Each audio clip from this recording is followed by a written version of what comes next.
Monkey, Chapter 4. When they had mounted together for a little while, Monkey forgot all about the Star Spirit and soon left him far behind. And when he reached the southern gate of heaven, the spirit was out of sight.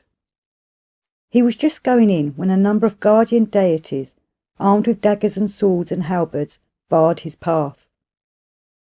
"What an old swindler that planet is!" exclaimed Monkey. "Fancy letting these cutthroats hold me up like this after inviting me to come." At this point the planet arrived, quite out of breath. "You old fraud," said Monkey, confronting him. "You said you had come with an invitation from the Jade Emperor. Why are these people barring the gate?" "Don't be angry," said the planet. "As you haven't been to the Hall of Heaven before, and you haven't yet been given a name, the Guardians don't know who you are and are quite right not to let you pass. When you have seen the Emperor and received your appointment, they'll let you go in and out as you please." "That's as may be," said Monkey, "but at the present moment I can't get in." "You can if you come with me," said the planet, and he called in a loud voice, "Guardians of the Gate of Heaven, captains great and small, make way. This is an immortal from earth below, whom the Jade Emperor commissioned me to bring here." The Guardians then withdrew their weapons and retired.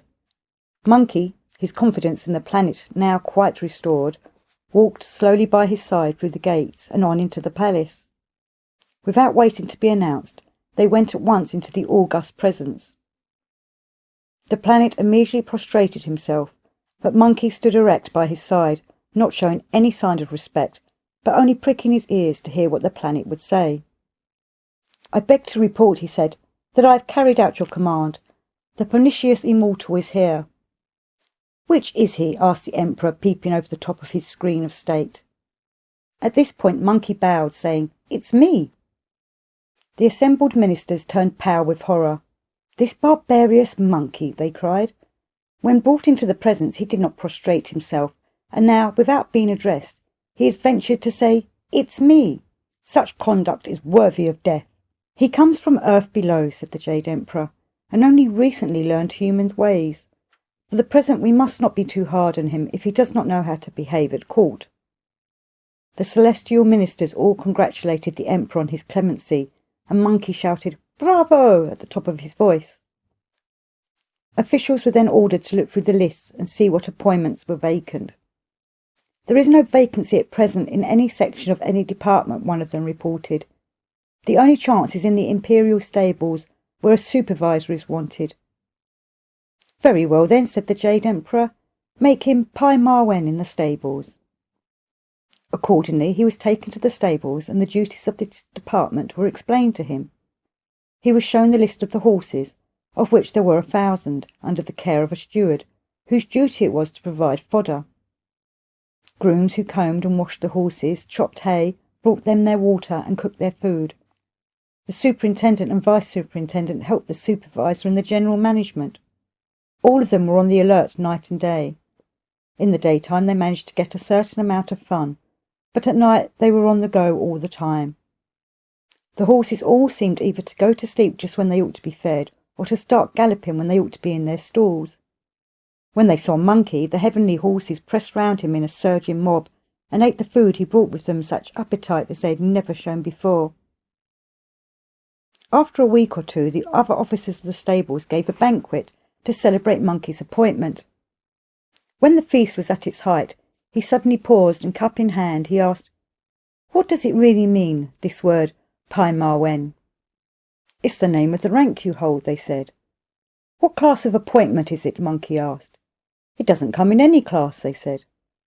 "I suppose it's too high to count as being in any class," said Monkey. "On the contrary," they said, "it's too low." "Too low?" exclaimed Monkey. "What do you mean?" "When an officer doesn't manage to get class, they put him to mind the horses. There's no salary attached. The most you'll get for fattening up the horses, as you've done since you was here, is a casual 'not bad.' But if any of them had gone a bit lame or out of condition, you'd have caught it hot. And if any of them had come to real harm, you'd have been prosecuted and fined." Flames leapt up in Monkey's heart when he heard this. He ground his teeth and said in a great rage, "So that's what they think of me. Don't they know that on the mountain of flowers and fruit I was king and patriarch? How dare they swindle me with coming and looking after horses? If looking after horses is a job for the lowest riff-raff of all, what do they want to put me into it for? I won't stand it. I'm going at once." With a sudden cry of rage, he pushed over the official desk, took his treasure from behind his ear, and rushed out to the southern gate. The deities on guard, knowing that he was now an official and authorised to go in and out, did not attempt to stop him. Soon he lowered his cloud and landed on the mountain of flowers and fruit. "Little ones," he cried, "old Monkey has come back." They gave him a great banquet of welcome, saying, "As your Majesty has stayed away in the upper regions for 10 years, we may surely presume that you have had a great success there." "I've been away about a fortnight," said Monkey. "What do you mean by 10 years?" "In heaven," they said, "you did not notice how the time was going. 1 day in heaven is a year below. Tell us, please, what rank they gave you." "Don't talk of it," said Monkey, "or I shall die of shame. The Jade Emperor has no idea how to make use of one. He saw what I am, but all he could do with me was to make me into something they called a Pai Mai Wen. I was told to look after his horses, just a menial post to which no rank attaches at all. I didn't realise this when I took the job, and didn't have a bad time playing about in the stables. But today I asked some of the others, and discovered what sort of post it was. I was furious and gave up the job at once. So here I am. And a good thing too, they said. With an enchanted spot like this to rule over, what sense is there in going away to be a groom? Little ones, prepare a banquet to cheer our great king." They were just beginning to drink when someone announced that 2 one-horned demon kings were outside, asking to see the Monkey King. "Show them in," said Monkey. The demons tidied themselves and hastened into the cave, prostrating themselves deeply. "What has brought you here?" asked Monkey. "We have known for a long time," they said, "that you appreciate good qualities, but no suitable occasion presented itself for us to pay you our respects. However, hearing that you had secured a post in heaven and returned triumphant, we thought you would not object to receiving a little present. Here is a red and yellow rug, which we hope you will accept. And if you will deign also to take into your service such humble folk as ourselves, we are ready to perform the most menial of tasks." Monkey wrapped the rug around himself in high glee, and all his subjects lined up and did homage. The demon kings were made marshals of the vanguard, and when they expressed their gratitude, they asked what position Monkey had held in heaven. "The Jade Emperor," said Monkey, "has no regard for talent. He made me a groom in the stables." "With magic power like yours," they said, "why should you stoop to look after the horses?" "The great sage equal of heaven, that is the title for such as one as you." Monkey was delighted with the sound of this, and having exclaimed, "Good, good, good," many times, he ordered his generals to set up a banner with "Great Sage, Equal of Heaven" written on it in large letters. Henceforward, he said, he was to be addressed by no other name, and instructions to this effect were to be given to all fiends that acknowledged his sway. When the Jade Emperor held his court next day, the head of the stable appeared kneeling on the steps of the throne, announcing that the newly appointed groom had complained that the job was not good enough for him and had returned to earth. "Very good," said the Jade Emperor. "You may return to your duties. I will send heavenly soldiers to arrest him." At once, Vasravana and his son Napha came forward and volunteered for this service. They were put in command of the expedition and appointed the mighty magic spirit to lead the way, the fish-belly general to bring up the rear, and the captain of the Rakshirs to drive the troops on. Soon they were out of the southern gate of heaven and on their way to the mountains of flowers and fruit. They then chose a piece of flat ground, where they encamped, and the mighty magic spirit was chosen to provoke battle. He buckled on his armour, and brandishing his great axe, he strode towards the mouth of the water curtain cave. Outside it were gathered together a band of monsters, wolves, tigers, and so on, prancing about, flourishing spears and swords, leaping and noisily brawling.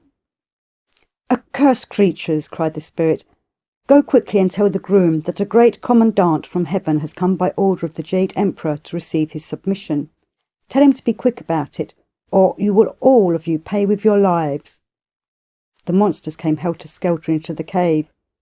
"A terrible thing has happened," they announced. "What's the matter?" asked Monkey. "There's a heavenly commandant at the gate," they said, "declaring that he has been sent by the Jade Emperor to receive your submission. If you don't submit at once, He says we shall all pay for it with our lives." "Bring me my arms," cried Monkey.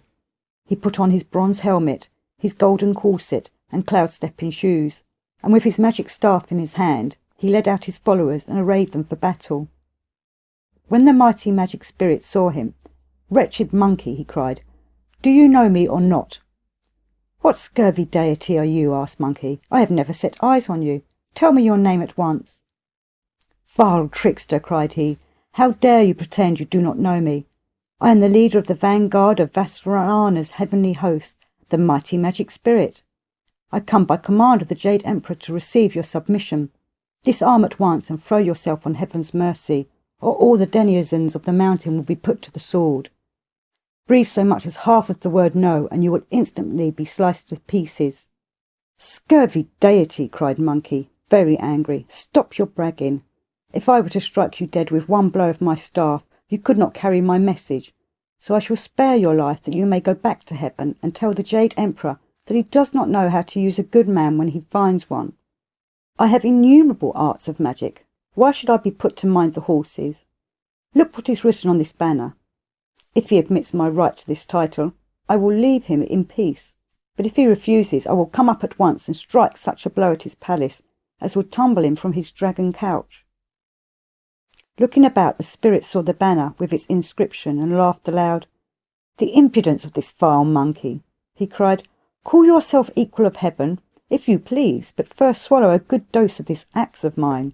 And he struck at Monkey's head. But Monkey was not ruffled, and met the blow of his staff. It was a good fight that followed. At last the spirit could withstand no longer. Monkey aimed a smashing blow at his head, which he attempted to parry with his axe.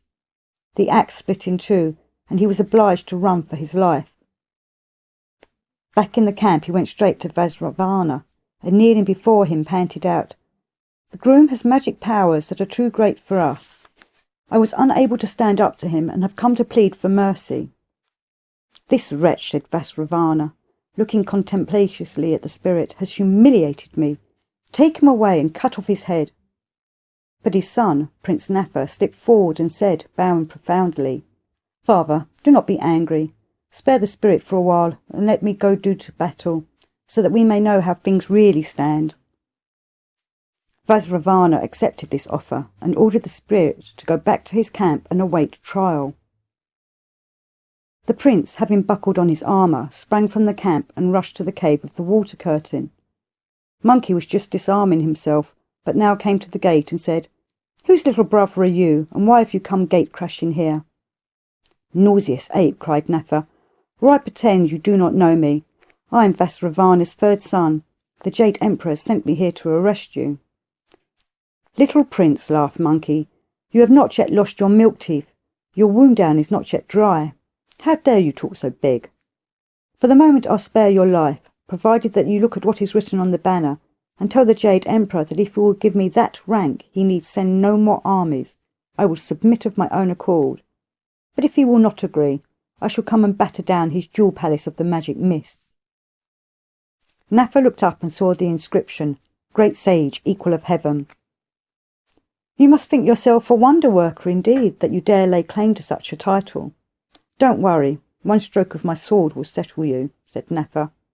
"I'll stand my ground," said Monkey, "and you can break as many swords upon me as you like." "Change!" roared Napha, and he at once changed into a deity with 3 heads and 6 arms. "So this little brother," said Monkey, "knows some tricks. I'll trouble you to look at my magic."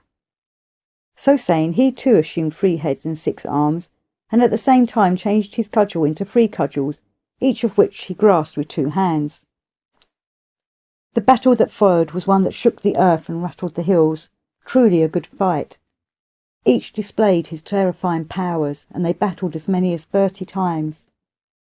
The prince turned his 6 weapons into 1,000 weapons.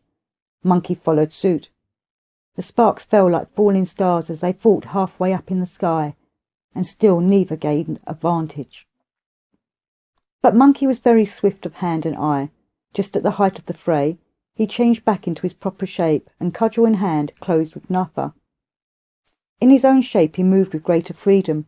Getting behind the prince's head, he brought down a mighty blow on his shoulder. Just as Napha was preparing a new magic, he heard the swish of Monkey's cudgel as it clove the air.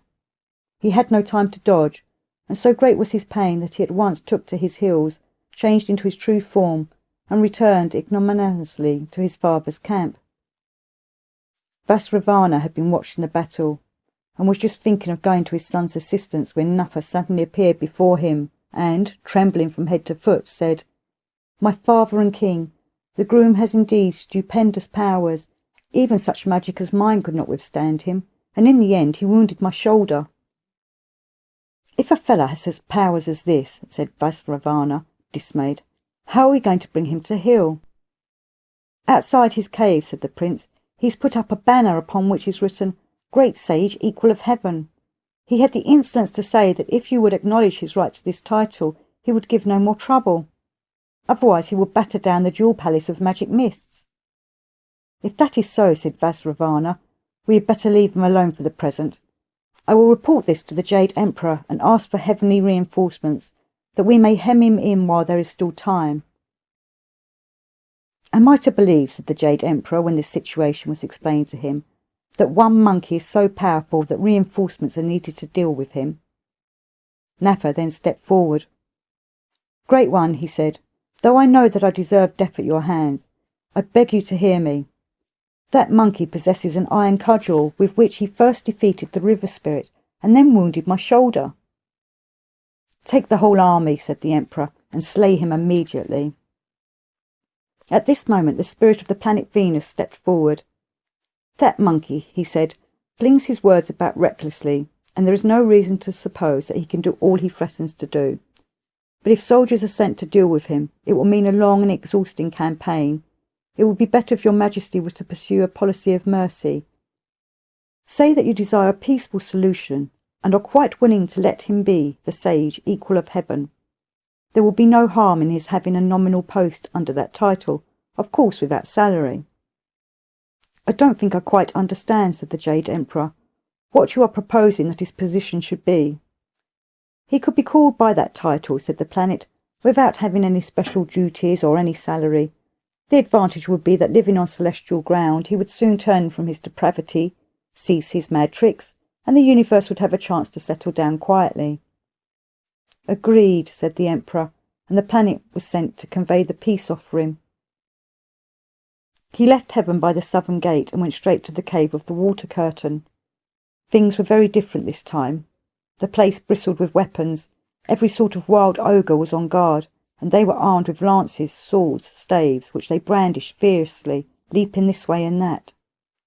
Seeing the star spirit, they all rushed forward. "Come, chieftain," said the spirit, "I'll trouble you to tell your master that I am here.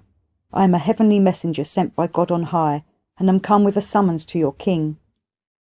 "Welcome to him," said Monkey when he heard that a messenger had come.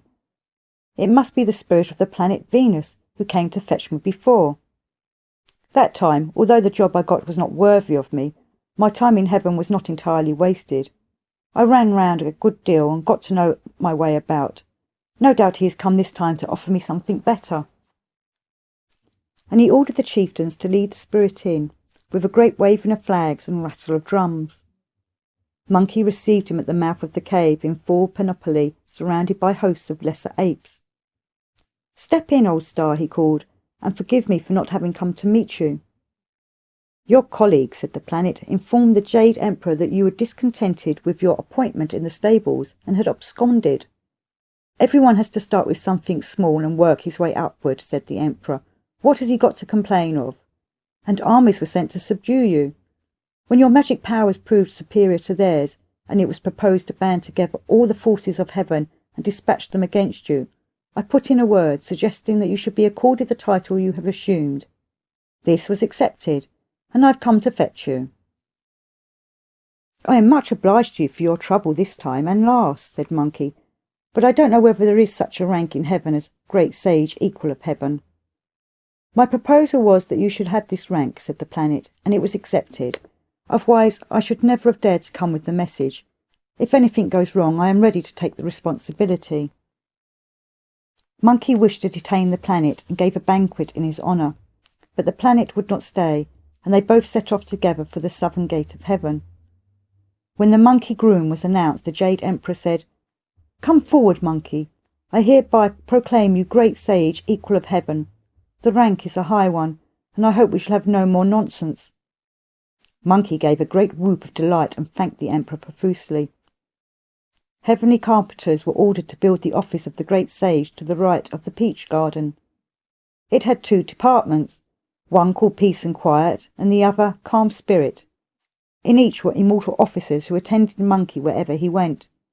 A star spirit was detailed to escort Monkey to his new quarters, and he was allowed a ration of 2 jars of imperial wine and 10 sprays of gold leaf flowers.